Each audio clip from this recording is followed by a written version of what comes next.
മരുന്ന് പുരട്ടി നല്ല ഭക്ഷണം കൊടുത്ത് ചേർത്ത് പിടിച്ചപ്പോൾ അകലെ മാറി നിന്ന ഒരു വിദേശി അമേരിക്കക്കാരൻ പറഞ്ഞു, 1 കോടി എനിക്ക് കിട്ടിയാലും ഞാനിത് ചെയ്യില്ല.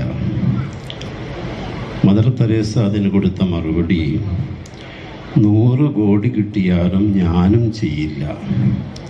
പക്ഷേ എനിക്കൊരു ബോധ്യമുണ്ട്, എന്നെ സൃഷ്ടിച്ച സൃഷ്ടാവിനെ ഞാൻ കണ്ടെത്തുന്നത് ഈ കഷ്ടപ്പെടുന്ന രോഗിയായ അവശയായ ഈ സൃഷ്ടിയിലൂടെയാണ്. എൻ്റെ ദൈവത്തെ കണ്ടെത്താനുള്ള ഒരു മാർഗമാണെന്നുള്ള ബോധ്യമാണ് എന്നെ ഇത് നിർവഹിക്കാൻ പ്രേരിപ്പിച്ചത്. നമ്മളെല്ലാം ചെയ്യേണ്ട ഒരു കർമ്മമാണത്.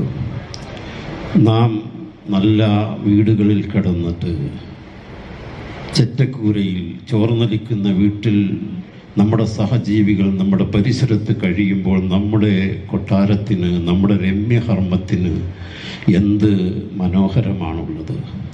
നാം കഴിക്കുന്ന മന്തിയും ബിരിയാണിയും നല്ല ഭക്ഷണവും കഞ്ഞിക്ക് വകയില്ലാത്ത ദരിദ്രർ നമ്മുടെ പരിസരത്തുള്ളപ്പോൾ അതിനെന്ത് രുചിയാണുള്ളത്. അഴകുള്ള വസ്ത്രങ്ങൾക്ക് കീറിപ്പറിഞ്ഞ വസ്ത്രം ധരിക്കുന്ന പാവങ്ങൾ നമ്മുടെ പരിസരത്തുള്ളപ്പോൾ എന്ത് അലങ്കാരമാണ് നമ്മുടെ വസ്ത്രങ്ങൾക്കുള്ളത്.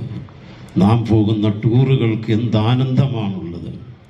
സഹജീവികളുടെ സ്നേഹം അത് ദൈവസ്നേഹമായി കണ്ടുകൊണ്ട് നമ്മുടെ പരിസരത്തുള്ളവരെ ചേർത്ത് പിടിക്കാൻ നമുക്ക് കഴിയണം. വളരെ മനോഹരമായ ഈ സന്ദർഭത്തിൽ എല്ലാവിധ ആശംസകളും ഈ കൂട്ടായ്മയ്ക്ക് നൽകിക്കൊണ്ട് നമ്മയെല്ലാം അനുഗ്രഹിക്കട്ടെ എന്ന് പ്രാർത്ഥിച്ചുകൊണ്ട് എൻ്റെ കൊച്ചു വാക്കുകൾ ചുരുക്കുന്നു. നിങ്ങൾക്ക് നന്ദി, അഭിവാദ്യങ്ങൾ.